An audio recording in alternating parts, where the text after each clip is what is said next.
ராசிக்கார நண்பர்களே, தண்ணி தவிர வெளியே வந்தால் செத்து போகிற மீன் மாதிரி ஒரு குறிப்பிட்ட ஸ்டேஜ் தவிர வெளியே வந்தீங்க அப்படின்னா உங்களுக்கு அப்படியே உயிரே ஒரு மாறி இருக்கும். இந்த ராசியை பொறுத்த வரைக்கும் கஷ்டத்துலேயே வாழ்ந்து கண்ணீர்லேயே வாழ்ந்துட்டு கூடிய ராசி தான் இந்த மீன ராசி. இந்த மீனம் அப்படிங்கிறது தண்ணியில் தான் வாழுதுன்னு நினைப்பாங்க. அந்த தண்ணி ஃபுல்லாக அவங்களோட கண்ணீருங்கிறது நிறைய பேருக்கு தெரியறதில்ல. சார் வாழ்க்கையில் கஷ்டங்கள்லாம் கஷ்டத்துலேயே வாழ்க்கை கிடைக்கும் இந்த மீன ராசி தான் அப்படிம்பாங்க. எதுக்கு எடுத்தாலும் பிரச்சனை. சின்ன ஒரு விஷயம் ஒரு முன்னேறதுக்கு லைட்டாக முன்னேறினீங்கன்னா பக்கத்தில் வரலாம் வந்து அவங்களை அடிப்பான். என்ன சார் எது பண்ணாலும் திட்டுறான், நல்ல நேரம் வரும் நல்ல நேரம் வருங்கிறாங்க. இது வரைக்கும் வந்த மாதிரி தெரியல. வாழ்க்கையில் ஒரு சில வருடங்களில் ஏதோ ஒரு கஷ்டங்கள் இருக்குது அப்படின்னா ஓகே அப்படின்னுலாம். ஆனால் வச்சு செய்து சார் அப்படிங்கிற மாதிரி நிறைய பேர் இருப்பீங்க. இந்த ராசிக்காரர்களுக்கு நிறைய துரோகங்களும் நிறைய கஷ்டங்களும் அனுபவிச்ச ராசி. இந்த கஷ்டங்கள்லாம் எப்படி உங்களுக்கு வந்துச்சு அப்படின்னா நீங்கள் செஞ்சதுனால தான் உங்களுக்கு வந்துச்சு அப்படிங்கிறது 30%. மீதி எல்லாமே உங்களுடைய கர்மாவும் உங்களுடைய காலங்களும் தான் உங்களுக்கு கொண்டு வந்த கஷ்டம் தான். இதுவரை பட்ட கஷ்டங்கள்லாம் உழைப்புக்கேற்ற அங்கீகாரம் இது வரைக்குமே உங்களுக்கு கிடைச்சது கிடையாது. பண நெருக்கடியில் தவிச்சு பல பேர்த்திட்ட கடன் வாங்கி ஊரை விட்டு வெளியே போகணுங்கிற ஐடியாலாம் உங்களுக்கு தோணியிருக்கும். இதுக்கடா வாழ்கிறாங்கிற மாதிரிலாம் உங்களோட மைண்டில் வந்து ஓடிட்டுருக்கும். கடன் சுமை அதிகரிச்சிருக்கும். நம்பியவர்களால் ஏமாற்றம் உங்களுக்கு ரொம்பவே அதிகம். தொழில் மற்றும் தொழில் மாற்றம் அல்லது வேலை இழப்பு உங்களுக்கு கண்டிப்பாக ஏற்பட்டுருக்கும். திருமண தாமதம் ஏற்பட்டிருக்கும். குழந்தை பாக்கியம் தாமதமாக இருக்கும். உடல் நல கவலைகள் ரொம்பவே அதிகமாக இருக்குங்க. அதே போல் குடும்பத்தில் கருத்து வேறுபாடுகள் உண்டாயிருக்கும். மன அழுத்தம் உண்டாயிருக்கும். இது எல்லாம் இதுவரை நீங்கள் பட்ட கஷ்டங்களாக இருக்கும். இதை விட இன்னும் ஒரு 6-7 பாயிண்ட் இருக்குது. அதை நான் அப்படியே வரிசையாக சொல்லிகிட்டே வரேன். இந்த ராசிக்காரங்களை ஃபஸ்ட்டு தெரிஞ்சுக்கலாம். நீர் தத்துவ ராசி அப்படின்னு சொல்லுவாங்க. Water element. அதாவது நான் தான் முன்னாடி சொன்னேன், கண்ணீரில் வாழக்கூடிய மீன ராசி அப்படிங்கிறது தான். கண்ணீர் மற்றவங்களுக்கு தண்ணீராக தெரியலாம், தண்ணீரில் வாழக்கூடிய மீனான்னு சொல்லலாம். இது கண்ணீரில் வாழக்கூடிய மீனம். குரு பகவான் தான் அதிபதி. குரு பகவான் அதிபதியாக இருந்தாலும் உங்களுக்கு மீனராசிக்காரர்களுக்கு மிகவும் இரக்க குணம் கொண்டவங்களாக இருப்பீங்க. பிறர் மனதை எளிதில் புரிந்து கொள்ளக்கூடிய நபர்களாக இருப்பீங்க. ஆன்மீக சிந்தனை அதிகமாகும். கற்பனை திறன் மற்றும் படைப்பாற்றல் ரொம்ப அதிகமாகும். அமைதியான குணம் கொண்டவங்க இந்த ராசிக்காரங்க. குடும்பத்தை நேசிப்பவங்க இந்த ராசிக்காரங்க. பிறருக்கு உதவக்கூடிய மனப்பான்மை அதிகம். மகிழ்ச்சி அடைவாங்க. நல்ல மனம் கொண்டவர்களாக இருப்பாங்க. பொறுமை அதிகமாக இருக்கும். இந்த நல்ல மனசு தான் அவங்களுக்கு ஒரு மிகப்பெரிய ஒரு விஷயம் அப்படின்னு சொல்லலாம். பொறுமை அதிகமாக இருக்கணும். இறை நம்பிக்கை வலிமையாக இருக்கும். பலவீனங்கள் அப்படின்னு பார்த்தீங்கன்னா அனைவரையும் எளிதில் நம்பிடுவாங்க. உணர்ச்சி வசப்படுவாங்க. எதுக்கு சார் உணர்ச்சி வசப்படணும்? தேவையில்லாமல் ஏன் உணர்ச்சி வசப்படுறீங்க? அதனால் ஏதாவது யூஸ் இருக்கா? உங்களுக்கே தெரியும் நீங்கள் உணர்ச்சி வசப்படுறதுனால எந்த யூஸ் இல்லைன்னு. ஆனால் அந்த டைமில் இப்படி வந்துடும் சார், கோவம் வரும் சார், அதான் போய் அடிக்கக்கூடிய அளவு கோவம் வரும் சார், என்ன பண்ணுறதுன்னு தெரியல சார் அப்படிங்க. அதே போல் இல்லை அப்படின்னு சொல்ல தயங்குவாங்க. ஏமாற்றங்களை மனதில் நீண்ட நாட்களாக வைத்துக்கொள்ளக்கூடிய நபர் இவங்க. சில நேரங்களில் முடிவெடுக்க தாமதிப்பாங்க. இந்த ராசிக்காரர்களை பொறுத்த வரைக்கும் அந்த தாமதம் தான் எங்களோட மிகப்பெரிய ஒரு விஷயம் அப்படின்னே சொல்லுவாங்க. தற்போதைய நிலைமைப்படி எப்படி இருக்க போகுது அப்படின்னா, பல மீன ராசிக்காரங்க தற்போது வாழ்க்கையில் ஒரு புதிய அத்தியாயத்தை கொண்ட ஒரு அற்புதமான ஒரு ராசியாக இருப்பாங்க. கடந்த கால சோதனைகளிலிருந்து மெதுவாக மீண்டு வருகிறக்கூடிய ஒரு நபராக இருப்பாங்க. தொழில் மற்றும் வருமானத்தில் முன்னேற்றத்தை தரக்கூடியவங்களாக இருப்பாங்க. தொழில் மற்றும் வருமானத்தில் முன்னேற்றத்தை எதிர்பார்க்குறவங்களாக இருப்பாங்க. குடும்ப பொறுப்புகளை அதிகரிக்கக்கூடிய ஒரு நபர்களாக இருப்பாங்க. அதே போல் ஆன்மீக ஈடுபாடு அதிகரிக்கக்கூடிய நபர்களாக இருப்பாங்க. புதிய முயற்சிகளுக்கு மனதளவில் தயாராக இருக்கக்கூடிய ஒரு நபர்களாக இருப்பாங்க. இதுவரை பட்ட கஷ்டங்கள் அப்படின்னா கடந்த சில ஆண்டுகளாக உழைப்புக்கேற்ற அங்கீகாரம் கிடைக்காதது, பண நெருக்கடி, கடன் சுமை உங்களுக்கு அதிகமாக இருந்திருக்கும். இந்த கஷ்டங்கள் எல்லாமே முன்னாடி நான் சொன்னது தான். இருந்தாலும் இதை தாண்டிய சில கேள்விகளும் உங்களுக்கு இருக்கும். அதையும் நான் ஓப்பனாக சொல்கிறேன். யாரால் சார் எங்களுக்கு இதெல்லாம் நடந்தது? யாரால் சார் எங்களுக்கு இந்த துரோகங்கள்லாம் ஏற்பட்டது அப்படின்னு கேட்டிங்கன்னா, மிகவும் நெருங்கிய நண்பரால் உங்களுக்கு இதெல்லாம் நடந்திருக்கும். அல்லது உறவினரால் நடந்திருக்கும். இல்லை அப்படின்னா தொழில் கூட்டாளி காதல் உறவில் இருந்தவங்களால் இருந்திருக்கும். அதே போல் தொழில் கூட்டாளியில் உங்களுக்காக தொழில் எதை பண்ணுறான் அதை பண்ணுறேன்னு சொல்லி பிரச்சனையானதாக இருக்கும். பணம் வாங்கிய ஒரு நபரால் உங்களுக்கு இருக்கும். இதுதான் உங்களுக்கு மிகப்பெரிய துரோகம் ஏற்பட்டதுக்கான காரணமாக இருக்கும். மீன ராசிக்காரனுடைய மிகப்பெரிய பலவீனம் என்ன தெரியுமா? பிறரின் நன்மையை மட்டுமே நம்புவது. பிறரினுடைய நன்மையை மட்டுமே நம்புவது. ஒருத்தவங்களுக்கு நல்லா செய்கிறான்னா காரணம் இல்லாமல் செய்ய மாட்டானே, அது உங்களுக்கு தெரிய மாட்டேங்குதே. அன்னைக்கு அவனை நல்லவன் நினைக்கிறீங்க, அடுத்த நாளே அவன் தான் இது காரணங்கள் தெரிய வருது. எதுவுமே பண்ண முடியாமல் தவிக்கிறீங்க. இதுதான் உங்களுக்கு போயிட்டுருக்கு. 2026 தமிழ் புத்தாண்டு முதல்ல என்ன நல்லது நடக்க போகுது அப்படின்னு நீங்கள் ரொம்ப நாளாக வெயிட் பண்ணீங்க. தமிழ் புத்தாண்டு பிறந்துச்சு, ஒன்றும் பெருசாக தெரிவிக்கலை. குரு பயிற்சி பிறந்துச்சு, அதுக்கு ஒன்றும் பெருசாக தெரிவிக்கலை. தமிழ் புத்தாண்டுலேருந்து ஓரளவுக்கு உங்களுக்கு விரிவாக இருக்கக்கூடிய ஒரு விஷயம் என்ன தெரியுமா? மீனராசி என்ன தெரியுமா நடந்திருக்கணும்? புதிய வேலை வாய்ப்பு உண்டாயிருக்கணும். உண்டாச்சா? அப்போனா இதெல்லாம் இப்போ நான் சொல்கிற விஷயங்கள்லாம் உங்களுக்கு நடக்கலை அப்படின்னா ஜாதக ரீதியாகவே உங்களுக்கு ஏதோ ஃபால்ட்டுன்னு அர்த்தம். அதாவது தமிழ் புத்தாண்டுலேருந்து இந்த மீனராசிக்கு நல்லா இருக்குங்கிறது கட்டத்தில் இருக்குது. இல்லை சார் அது நடக்கலை அப்படின்னா உங்களுக்கு வேறு ஏதோ ஒரு இஷ்யூன்னு அர்த்தம். புதிய வேலைவாய்ப்பு உண்டாயிருக்கணும், தொழிலில் முன்னேற்றம் உண்டாயிருக்கணும், பண வரவு அதிகரிச்சிருக்கணும், வீடு அல்லது நிலம் வாங்கக்கூடிய வாய்ப்பு உண்டாயிருக்கணும், வாகனம் வாங்கக்கூடிய யோகம் உண்டாயிருக்கணும், வெளிநாட்டு தொடர்புகள் உண்டாயிருக்கணும், குடும்பத்தில் நல்ல செய்திகள் உண்டாயிருக்கணும், நீண்ட நாள் ஆசைகள் நிறைவேறதுக்கான வாய்ப்புகள் உண்டாயிருக்கணும். இதில் எதுவுமே நடக்கலை அப்படின்னா வேறு ஏதோ ஒரு விஷயம் தான் உங்களுக்கு இருந்திருக்கணும் அப்படின்னு அர்த்தம். குரு பயிற்சி பலன்களை பொறுத்தவரைக்கும் குரு பகவானுடைய அருளால் பதவி உயர்வு ஏற்பட்டதுக்கான காலகட்டங்க. சம்பள உயர்வு ஏற்பட்டிருக்கும். புதிய தொழிலில் வாய்ப்பு உண்டாயிருக்கும். திருமண யோகம் உண்டாயிருக்கும். குழந்தை பாக்கியம் உண்டாயிருக்கும். உயர்கல்வி வாய்ப்பு உண்டாயிருக்குங்க. குடும்ப மகிழ்ச்சி உண்டாயிருக்கும். ஆன்மீக முன்னேற்றம் உண்டாயிருக்கும். இந்த ஆன்மீக முன்னேற்றம் தான் உங்களோட லைஃப்பில் வந்து ஒரு மிகப்பெரிய ஒரு ப்ளஸ் பாயிண்ட்டே கொடுத்துருக்கும். குரு பயிற்சியில் செய்ய வேண்டியதுன்னா வியாழக்கிழமை குரு வழிபாடு பண்ணுங்கள். மஞ்சள் ஆடை அணிகிறது ரொம்ப நல்லதுங்க. கடலை பருப்பு தானம் பண்ணால் ரொம்ப அற்புதமாக இருக்கும். அன்னதானம் ரொம்ப அற்புதமாக இருக்கும். அரசியலுக்கு நீங்கள் ஓரளவுக்கு தான் செட் ஆவீங்க. ஆசிரியர்களுக்கு மரியாதை கொடுங்க. குரு காயத்ரி அல்லது தட்சிணாமூர்த்தி ஸ்லோகங்களை பாராயணம் செய்யுங்க. ரொம்ப அற்புதமாக இருக்கும். செய்யக்கூடாதவை அப்படின்னா அவசர முடிவுகளை எடுக்க வேண்டாம். தேவையில்லாத கடன் வாங்கவே வேண்டாம், மாட்டிக்குவீங்க. இந்த டைமில் கடன் வாங்கினீங்க அப்படின்னா மாட்டிக்குவீங்க. அவசர முடிவுகள் எடுத்தீங்க அப்படின்னா தேவையெல்லாம் மாட்டிக்குவீங்க. இதை பண்ணலாம் அதை பண்ணலான்னு பிளான் பண்ணுவீங்க, டக்குன்னு மாட்டிட்டு வருவீங்க. தயவுசெய்து அதை மட்டும் பார்த்துக்கோங்க.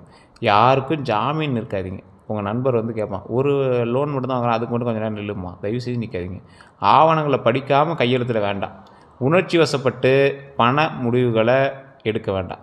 அதை மட்டும் மெயினாக பார்த்துக்கோங்க. குரு பயிற்சியால் கிடைக்கக்கூடிய லாபங்கள் அப்படின்னா புதிய வருமானம், தொழிலில் வளர்ச்சி, குடும்ப ஒற்றுமை, சொத்து சேர்க்கை, குழந்தைகளால் மகிழ்ச்சி, வெளிநாட்டு வாய்ப்பு, ஆன்மீக உயர்வு, இது எல்லாமே இருக்குது. அற்புதமாக இருக்குது. வண்டி வாகன யோகத்தை பொறுத்த வரைக்கும் 2026 2027 காலகட்டத்தில் புதிய இருசக்கர வாகனம் உண்டாகுது. அதுவுமே எலக்ட்ரிக் ஸ்கூட்டியோ இல்லை ஏதோ ஒரு வண்டி, ஆனால் வண்டி உருவாகுது. உங்களுக்கு மெயினாக ஒரு விஷயத்தை சொல்லணும் அப்படின்னு சொல்கிறேன். இதை நான் சொல்லிடுறேன். அதுக்குள்ளே கார் வாங்குறதுக்கான வாய்ப்பு உண்டாகுது. பழைய வாகனத்தை மாற்றத்துக்கான வாய்ப்பு உண்டாகுது. குடும்ப தேவைக்கான புதிய வாகனம் வாங்கலாம். குடும்ப தேவைக்கான புதிய வாகனம் அப்படிங்கிறது இது ஒரு காரோ இல்லை பைக்கோ எலக்ட்ரிக் ஸ்கூட்டியோ ஏதோ ஒன்று வாங்கலாம். இந்த காலகட்டம் எலக்ட்ரிக் ஸ்கூட்டியாவது நீங்கள் வந்து வாங்கறதுக்கான வாய்ப்புகள் உண்டு. அதே போல் இந்த டைமில் மழைக்கால பயணங்களில் கவனமாக இருக்கணும் அப்படிங்கிறது. மழை பெய்கிற டைமில் நீங்கள் வண்டி ஓட்டும் போது ரொம்ப ஜாக்கிரதையாக இருக்கணுங்கிறது கட்டத்திலே இருக்குது. மீன ராசிக்காரங்க தயவு செய்து மைண்டில் ஞாபகம் வச்சுக்கோங்க. இரவு நேரம் நீண்ட பயணங்களில் எச்சரிக்கை. இரவு நேரம் நீண்ட பயணங்கள் நீங்கள் இல்லை சார் பக்கமாக தான் இருக்குன்னா கூட கொஞ்சம் பார்த்தே போயிட்டு வாங்க. வண்டி வாகனத்தில் ரொம்ப எச்சரிக்கையாக இருங்க. இது மீன ராசிக்காரர்களுக்கு தெளிவாக சொல்லக்கூடிய ஒரு விஷயமா இருக்குது. வாகன பராமரிப்பு அலட்சியம் செய்யாதீங்க. இன்சூரன்ஸ் கட்டணும், இன்சூரன்ஸ் கட்டுங்க. ரிப்பேர் ஆகுதுன்னா கொஞ்சம் சரி பண்ணுங்கள். முன்னாடி ஆயில் ஊற்றணும், வண்டி சர்வீஸ் பண்ணணும் அப்படின்னா சர்வீஸ் பண்ணிக்கோங்க. வண்டினாலும் உங்களுக்கு பிரச்சனை அப்படிங்கிறது ஞாபகம் வச்சுக்கோங்க. வண்டியில் நிறையா சர்வீஸ்னால உங்களுக்கு அதிக காஸ்ட் அப்படிங்கிறது ஞாபகம் வச்சுக்கோங்க. பண விஷயத்தில் வண்டி விஷயத்தில் ரொம்ப கவனமாக இருங்க. அதே போல் திருமண பலன். மீனராசிக்காரங்க திருமணம் ஆகாதவங்களுக்கு நல்ல வரன் அமையக்கூடிய ஒரு காலகட்டம். திருமண தடை விலகலாம். குடும்ப சம்பந்தம் கிடைக்கும். அற்புதமாக இருக்கும். இது திருமணத்துக்கான வாய்ப்புகள் இருக்குது அப்படிங்கிறது குறிக்குது. இருந்தாலும் திருமணத்தில் தடை இருந்தவர்களோ அல்லது திருமணம் வந்து நடக்காமல் ரொம்ப நாட்களாக இருக்கக்கூடிய ஒரு மீனராசியில் இருந்தீங்க அப்படின்னா இந்த கோயிலுக்கு ஏற்கனவே போயிட்டு இருந்துருக்கீங்களா இல்லைன்னா மறக்காம கமெண்ட் செக்ஷனில் சொல்லுங்கள். நாமக்கல் மாவட்டம் திருச்செங்கோடு அப்படிங்கிற இடத்துல அர்த்தநாரீஸ்வரர் ஆலயம் எல்லா வீடியோவில் நான் சொல்லியிருப்பேன், எல்லா ராசிக்காரும் சொல்லியிருப்பேன். எதுக்கு சார் இதே திருப்பி திருப்பி சொல்கிறீங்க? அந்தளவுக்கு அருள் பாலிக்கூடிய ஒரு கடவுள் அது. அந்த இடத்துக்கு போனீங்க அப்படின்னா மேலே வந்து அர்த்தநாரீஸ்வரர் ஆலயத்தில் இருக்கும். அந்த கோவிலில் நீங்கள் எதிர்பாராத நிறைய வரலாற்று தகவல்கள்லாம் அங்கே சொல்லுவாங்க. அர்த்தநாரீஸ்வரர் ஆலயம். அர்த்தநாரீஸ்வரர்னா உங்களுக்கு தெரிஞ்ச சிவனும் பார்வதியும் ஒரே சிலையில் இருப்பாங்க. ஒரு காலில் கொலுசு போட்டிருக்கு, ஒரு காலில் கொலுசு போட்டிருக்காது. ஸோ இது வந்து அர்த்தநாரீஸ்வரருடைய சிலை. வெள்ளை தசபாசானத்தால் செய்யப்பட்ட சிலை. இந்த சிலையில் இதே போல் பக்கத்தில் இன்னொரு சிலை, பக்கத்தில் சன்னதியிலேயே முருகர், அதுவுமே தசபாசானம். உள்ளே பார்த்திங்கன்னா வெள்ளை கலரில் இருக்குது சார். 2 சிலையுமே வெள்ளை கலரில் தெரியும். அபிஷேகம் முடியாது அந்த சிலைகளுக்கு. அந்த கொஞ்சம் தூரம் அந்த கோயிலை தள்ளி போனீங்க அப்படின்னா அந்த மலை மேலேயே உச்சி பிள்ளையார் கோயில் இருக்கும். இது எல்லாம் என்ன குறிக்குது? சிவன், பார்வதி, முருகர், விநாயகர் 4 பேரும் குடும்பத்தில் இருக்கக்கூடிய குடும்ப சமேதர்களாக 4 பேரும் காட்சி தரக்கூடிய ஒரு அற்புதமான ஸ்தலம். குடும்பத்துக்கு அற்புதமான ஒரு கோயில். திருமணமாகி திருமணமானவங்க திருமணம் ஆகாதவங்களுக்கு அது திருமணம் நடக்கணும் அப்படிங்கிற யோகம் இருக்கிறவங்களுக்கு அந்த ஆலயம் அற்புதமான ஆலயம். அதாவது சிவனும் பார்வதியும் சேர்ந்து இருக்கக்கூடிய ஒரு ஆலயம். ஒரே சிலையாக மக்களுக்கு காட்சி கொடுக்கக்கூடிய ஒரு அற்புதமான ஸ்தலம். அதில் நீங்கள் மலைக்கு போகணும் அப்படின்னா நீங்கள் பஸ்ஸே போகுது.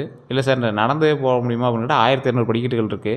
அந்த 1200 படிக்கட்டு வழியாக உள்ளே போனீங்க அப்படின்னா ஒரு 60 அடி பாம்பு சிலையை பார்க்கலாம். அற்புதமாக இருக்கும். பார்க்குறதுக்கு ஒரு வினோதமாக இருக்கும். ஸோ அந்த சிலையை நீங்கள் வந்து பார்க்கலாம். ஸோ அற்புதமான ஒரு ஆலயம். அங்கே கண்டிப்பாக போய்ட்டு வாங்க. மிகப்பெரிய ஒரு நன்மை தரக்கூடிய ஒரு ஆலயமாக அந்த இடத்த நீங்கள் வந்து பார்ப்பீங்க. சூப்பராக இருக்குங்க. அந்த கோயிலுக்கு போய்ட்டு இருந்தீங்கன்னா நீங்களே வியப்படாக இருந்துருவீங்க. அந்தளவுக்கு ஒரு அற்புதமான கோயில். அதே போல் திருமணமானவங்களுக்கு கணவன் மனைவி உறவு மேம்படுறதுக்கான வாய்ப்புகள் இந்த காலகட்டம். அப்போனா இப்போ நான் சொன்னது கடவுளாக சொன்னது மாதிரி நினச்சிக்கோங்க. நான் சொன்னது கடவுளாக சொல்ல மாதிரி நினச்சிக்கலாம். கடவுள் என் மூலமாக உங்கள்கிட்ட சொன்னதை ஞாபகம் வச்சுக்கோங்க. அந்த கோயிலுக்கு போயிட்டு வாங்க. திருமண பிரச்சனைகளும் திருமணம் ஆகாதவருக்கான பிரச்சனைகளும் எல்லாமே சரியாகும். குடும்ப அமைதி அதிகரிக்கக்கூடிய ஒரு காலகட்டம். குடும்பத்தில் சுப நிகழ்ச்சிகள் நடைபெறலாம். குடும்பத்தில் சுப நிகழ்ச்சிகள் நடைபெறதுக்கான வாய்ப்புகள் உண்டு. குழந்தை பாக்கியம். குழந்தைகளுக்காக காத்திருப்பவர்களுக்கு நல்ல வாய்ப்புகள் உருவாகலாம். குழந்தைகளுடைய கல்வி மற்றும் திருமணங்களால் குழந்தைகளுடைய கல்வி மற்றும் திறமைகளால் பெருமை கிடைக்கக்கூடிய ஒரு காலகட்டம். அடுத்த 12 நாட்கள் எப்படி இருக்கும்போது அப்படின்னா, நல்ல செய்திகள் உண்டாகும் போது, பண வரவு உண்டாகும் போது, பழைய நண்பர்களை சந்திக்கக்கூடிய வாய்ப்புகள் உண்டாகும் போது, வேலைப்பளு அதிகரிக்கக்கூடிய ஒரு காலகட்டம் அமையும். சிறிய குடும்ப விவாதங்கள் ஏற்படும். புதிய பொறுப்புகள் உண்டாகக்கூடிய ஒரு காலகட்டமாக இருக்குங்க. இதில் கடைசி 4 நாட்களை பொறுத்த வரைக்கும் நல்ல முடிவுகள் எடுப்பீங்க. எதை நோக்கி நல்ல முடிவுகள் அப்படின்னா, தொழிலில் நல்ல முடிவாக இருக்கும், தொழிலில் நல்ல முன்னேற்றமாக இருக்கும், மன அமைதி அதிகரிக்கக்கூடிய ஒரு அற்புதமான விஷயத்தெல்லாம் நீங்கள் செய்வீங்க. கந்திஷ்டி எப்படி இருக்க போது அப்படின்னா, பாரம்பரிய நம்பிக்கைகளின்படி தொழிலில் வளர்ச்சி உண்டாகுது, புதிய வீடுகள் உண்டாகுது, புதிய வாகனம் உண்டாகுது, அதே போல் குழந்தைகளுடைய சாதனைகள் உண்டாகுது அப்படின்னா கண்டிப்பாக கந்திஷ்டி ஏற்பட்டுருக்கும். இப்போ இதெல்லாம் இதுக்கான வாய்ப்புகள் இந்த டைமில் உங்களுக்கு இருக்கிறதுனால கந்திஷ்டி கண்டிப்பாக ஏற்படும் அப்படின்னு சொல்லுது. ஸோ உங்களுக்கு நிறைய பேர் கேட்குறீங்க, சார் ஜாதக ரீதியான சில சிக்கல்கள்லாம் தீர்க்கணும், எங்கே சார் கேட்குறது அப்படின்லாம் கேட்குறீங்க. தயவுசெய்து நான் சொல்கிற விஷயத்தை நோட் பண்ணிக்கோங்க. கீழே கமெண்ட் செக்ஷனில் மேலே ஒரு நம்பர் கொடுத்துருப்பேன். இந்த நம்பருக்கு ஃபோன் பண்ணிங்க அப்படின்னா பிரபல ஜோதிடர் தான் உங்கள்கிட்ட பேசுவார். பேசும்போது அதில் உங்களுக்கு ஏதாவது பிரச்சனைகள் இருந்தாவோ, அது ரீதியாக ஏதாவது நீங்கள் சரி பண்ணணும் அப்படின்னாவோ, ஆட்டோமேட்டிக்காக அவர் உங்களுக்கான ப்ராப்ளம் ஏதாவது சால்வ் பண்ணி வைப்பார். உங்கள்கிட்ட ஜாதகமே இல்லை அப்படின்னாலும் அதுக்கான வாக்குகளை சொல்லுவார். உங்களுக்கு கீழே நான் கொடுத்துருக்க நம்பரில் நீங்கள் ஃபோன் பண்ணிங்கன்னா வெயிட் பண்ணி தான் பார்க்குற மாதிரி இருக்கும். அப்பாயின்மெண்ட் பேசி தான் ஜோதிடம் பார்க்குற மாதிரி இருக்கும். உங்களுக்கு விருப்பம் இருந்தால் மட்டும் நீங்கள் பயன்படுத்துங்க. அதுக்கு தகுந்த மாதிரி தான் ஃபீஸஸ் இருக்கும். ஏன்னா 5 லாங்குவேஜில் ஜாதகம் பார்க்கக்கூடியவர். அது மட்டும் இல்லாமல் வெளிநாட்டில் இருக்கிற எல்லாத்துக்குமே இவர் தான் பார்த்துருக்காரு. அரசியல் பிரமுகர்களுக்கும் இவர் தான் பார்த்துருக்காரு. வெளிநாட்டில் இருக்கீங்க பார்க்கணும் அப்படின்னா வாட்ஸ்அப் நம்பரும் அதே தான் நீங்கள் பயன்படுத்திக்கலாம். அதே போல் பரிகாரம் அப்படின்னா கற்பூர தீபம் ஏற்றுறது ரொம்ப நல்லது.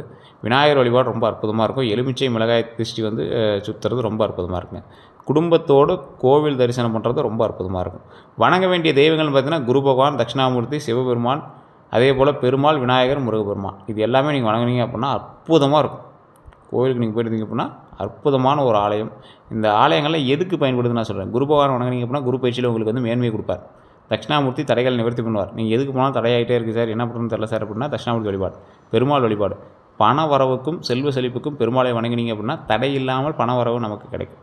சிவபெருமான் வழிபாடு, மன ரீதியாகவும் குடும்ப ரீதியாகவும் சிக்கல்கள் இருந்தால் தீர்க்கிறதுக்கு சிவபெருமான் வழிபாடு. விநாயகர் வழிபாடு, சனியினுடைய ஆதிக்கம் அதிகமாக இருந்தாலும் அல்லது கேதுவோ அல்லது ராகுவோ அல்லது புதனோ உங்களுக்கு ஏதாவது கொஞ்சம் இடையூறுகள் செஞ்சு அப்படின்னா விநாயகர் வழிபாடு ரொம்ப அற்புதமாக இருக்கும். முருகப்பெருமான் வழிபாடு, மனப்பொழிவும் முகப்பொழிவும் எந்த இடத்துக்கு போனீங்க அப்படின்னாலும் அற்புதமாக நீங்கள் வாழ்வதற்கும் ஒரு விஷயத்தை நீங்கள் ஸ்டெப் எடுக்கிறீங்க அப்படின்னா சக்ஸஸ் மட்டுமே மீட் பண்ணிட்டோம் அப்படின்னா முருகப்பெருமான் வழிபாடு. இந்த தெய்வங்களை எதுக்கு வணங்குறோம் தெரிஞ்சுட்டு வணங்குனீங்க அப்படின்னாவே நீங்கள் வாழ்க்கையில் சக்ஸஸ் பண்ணிடலாம்.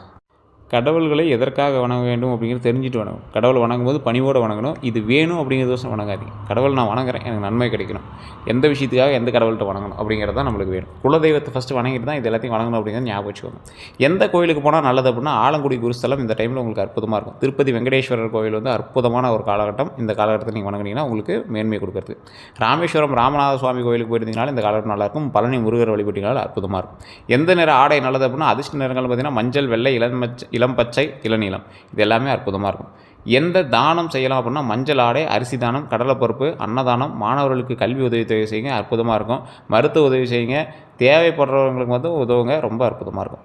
எந்த ரத்தினம் அணியலாம் அப்படின்னா பாரம்பரிய ஜோதிடத்தின்படி மஞ்சள் புஷ்பராகம், எல்லோ ஸ்பேரைன்னு சொல்லுவாங்க. தனிப்பட்ட ஜாதக ஆலோசனைக்கு பிறகு அணிய வேணும் அப்படிங்கிறது ரொம்ப நல்லது. சிற்றின் அப்படின்னு சொல்லுவாங்க, சிலர் மாற்று ரத்தினமாக பயன்படுத்துவாங்க. ஸோ யார் எதிரி அப்படின்னா பொறாமை கொண்டவங்களும் உங்களுக்கு ரொம்ப எதிரியாக இருப்பாங்க. இதெல்லாம் நீங்கள் அணிஞ்சிங்க அப்படின்னா அந்த எதிரிகள்கிட்ட நீங்கள் விலகி இருக்கலாம். அதே போல் இன்னொன்று சொல்கிறேன், இது எல்லாமே ஜோதிட ரீதியான ஆலோசனை பெற்று போட்டோம் அப்படிங்கிறது ஞாபகம் வச்சுக்கோங்க. இந்த பொறாமை கொண்டவன்ட்டு ரொம்ப எதிரியாக இருங்க, எதிரியாக இருப்பாங்க. நீங்கள் எச்சரிக்கையாக இருங்க. உங்கள் நல்ல மனசை பயன்படுத்தி உங்களை பயன்படுத்துறது மட்டும் பார்ப்பாங்க. யூஸ் பண்ணிக்கிறேன்னு சொல்லுவாங்களா, அது மாதிரி பண்ணிப்பாங்க. இனிமையாக பேசி பின்னால் குறை கூறுறவங்கள்ட்ட ரொம்ப எச்சரிக்கையாக இருங்க. பண விஷயங்களில் ஏமாற்ற முயற்சிக்கிறவங்கள்ட்ட ரொம்ப எச்சரிக்கையாக இருங்க. யார்கிட்ட எச்சரிக்கையாக இருக்க வேண்டும் அப்படிங்கிறத நான் சொல்லிட்டேன். அதிக வாக்குறுதிகள் கொடுக்குறவங்கள்ட்ட ரொம்ப எச்சரிக்கையாக இருங்க. கடன் கேட்டு நெருங்குபவன்கிட்ட ரொம்ப எச்சரிக்கையாக இருங்க. உங்கள் தனிப்பட்ட விஷயங்களில் அறிய முயற்சிக்கிறவங்ககிட்ட ரொம்ப எச்சரிக்கையாக இருங்க. நீ என்ன பண்ண, எப்படி பண்ண, அதை எப்படி பண்ண நல்ல மாதிரியே பேசுவான். உங்கள்கிட்ட சீக்கிரட்ஸ் எல்லாமே வெளியே வாங்கிட்டு வந்துடும். அவன்கிட்ட எச்சரிக்கையாருங்க. போலியான முதலீட்டு திட்டங்களில் கூறவங்ககிட்ட ரொம்ப எச்சரிக்கையாருங்க. பணவரவு எப்படி இருக்கும் அப்படின்னா 2026 புதிய வருமான வாய்ப்புகள் உண்டாகுதுங்க. தொழில் மூலமாக நல்ல லாபம் உண்டாகுது. பழைய பாக்கிகள் வசூலாகக்கூடிய ஒரு காலகட்டம். பழைய பாக்கிகளெல்லாம் வருமானம் வந்துடும். சேமிப்பு அதிகரிக்கக்கூடிய ஒரு காலகட்டம். வெளிநாட்டு தொடர்புகளால் நன்மை கிடைக்கிறதுக்கான ஒரு காலகட்டம். தொழில் எப்படி இருக்கும் போது அப்படின்னா புதிய வேலைவாய்ப்புகள் உண்டாகும் போது, பதவி உயர்வு உண்டாகும் போது, தனி தொழில் வளர்ச்சி உண்டாகும் போது, கலை, கல்வி, மருத்துவம், சேவை துறைகளில் நல்ல முன்னேற்றம் உண்டாகும். வெளிநாட்டு நிறுவனங்களில் வாய்ப்பு உண்டாகுது. ஆரோக்கியத்தை பொறுத்த வரைக்கும் கவனமாக இருங்க. தூக்கமின்மையில் ரொம்ப எச்சரிக்கையாக இருக்கணும். நல்லா தூங்கி எழுந்திரிங்க. மன அழுத்தத்துலேருந்து கொஞ்சம் பார்த்து இருந்துக்கோங்க. கால் வலியை பொறுத்த வரைக்கும் ரொம்ப எச்சரிக்கையாக இருக்கணும். செரிமான கோளாறுகளை பொறுத்த வரைக்கும் ரொம்ப எச்சரிக்கையாக, உடல் எடை மாற்றங்களை பொறுத்த வரைக்கும் ரொம்ப எச்சரிக்கையாக இருக்கணும். தினசரி நடைப்பயிற்சி, யோக, தியானம் மற்றும் சீரான உணவு பழக்கங்களில் நல்ல பலன் தரக்கூடிய ஒரு காலகட்டம். ஸோ இது வந்து கொஞ்சம் பார்த்து ஆரோக்கியத்தில் கொஞ்சம் கவனம் செலுத்த வேண்டிய டைமு. தூங்கி எழுந்திரிக்கலாம், நல்லா தூங்கி எழுந்திரிங்க சார். தைரியமாக நீங்கள் வந்து இருங்க. எந்த விஷயத்தையும் ரொம்ப அப்படியே மன உடைஞ்செல்லாம் இது பண்ணாதீங்க. மீனராசிக்காரங்க ஒரு குழந்த மனசு உங்களுக்கு. ஸோ கொஞ்சம் பார்த்து பத்திரமா இருந்தீங்க அப்படின்னாவே ரொம்ப நல்லதுங்க. ஃபஸ்ட்டு ஆரோக்கியம், அப்புறம் தான் மற்றதெல்லாம். அதிர்ஷ்ட எண்கள்னால் 3, 7, 12ங்க. அதிர்ஷ்ட கிழமைகள்னால் வியாழக்கிழமை, திங்கக்கிழமை. ஸோ அந்த விஷயத்தில் ரொம்ப எச்சரிக்கையாக இருங்க. இந்த ஜோதிட ரீதியாக பார்க்க வேண்டிய ஒரு விஷயம் என்ன அப்படின்னா, வெளிநாட்டு செல்ல வாய்ப்புகள் இருக்குதுங்க.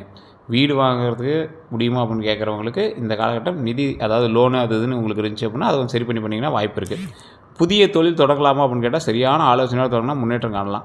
நீதிமன்ற வழக்குகள் எப்படி இருக்கும்போது அப்படின்னா பொறுமையுடன் சட்ட ஆலோசனை செஞ்சீங்க அப்படின்னா சாதகமாக அமைக்க வாய்ப்புகள் இருக்குது. பங்கு சந்தையெல்லாம் கொஞ்சம் பார்த்து பண்ணுறது ரொம்ப நல்லது.